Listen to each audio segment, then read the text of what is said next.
Today, Donald Trump and the whole of Europe have pulled off what can only be called a massive deception against Russia, especially against Putin. And the kind of response Putin is about to take, you can't even imagine. So what's the scenario? Let me show you.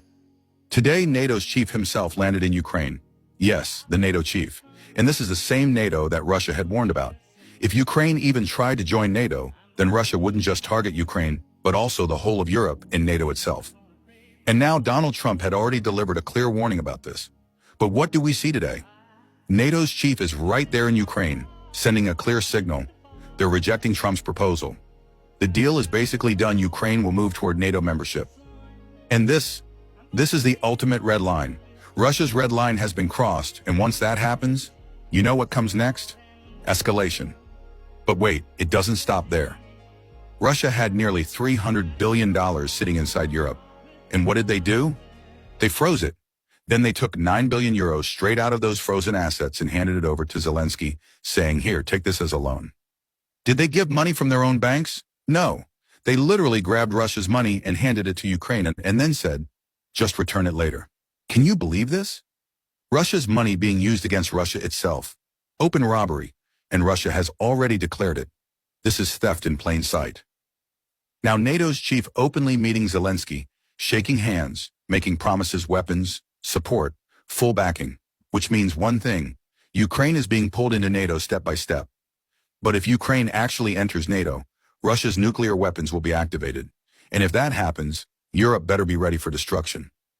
Zelensky, meanwhile, is signaling he's open for negotiations, but his conditions?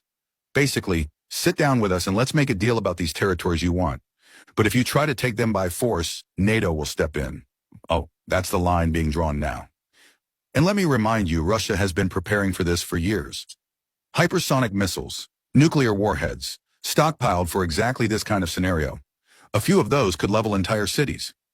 Now here's where it gets even dirtier. The West is using Russia's frozen assets not just to fund Ukraine, but to feed the entire military-industrial complex. Out of $300 billion, maybe $50 billion will actually buy weapons. The rest, straight corruption, lining pockets, feeding the big sharks sitting on top. They've already started carving it up. And Zelensky? He's just a front man. They'll use him as long as he's useful and then dump him. And when the money trail is exposed, they'll blame him, not themselves. This isn't just about Ukraine. Look around. Rumors of regime change in India, pressure on China, sanctions on Iran, all tied into the same global chessboard. Putin has already instructed his forces. Keep the missiles ready, just wait for the order.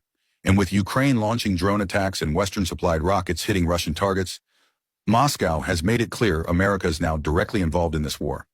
Trump himself had said, "No more free weapons for Ukraine. Europe has to pay." And Europe said, "Fine, we'll pay. But how? With Russia's own frozen assets." That's the great game. They're eating off Russia's money while pretending it's their own. Even in Israel, Russian assets are frozen. Russian Jewish businessmen with millions there frozen. And the plan? Transfer every last ruble of frozen assets to Ukraine, drain it dry, then move on.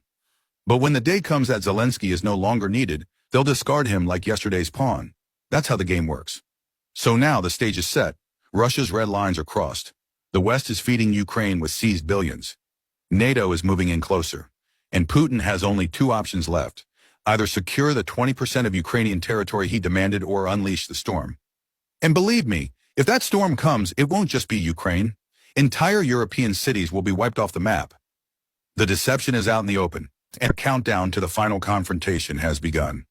Don't forget to follow Truth Uncovered. Hit like, share this video, and drop your thoughts in the comments below.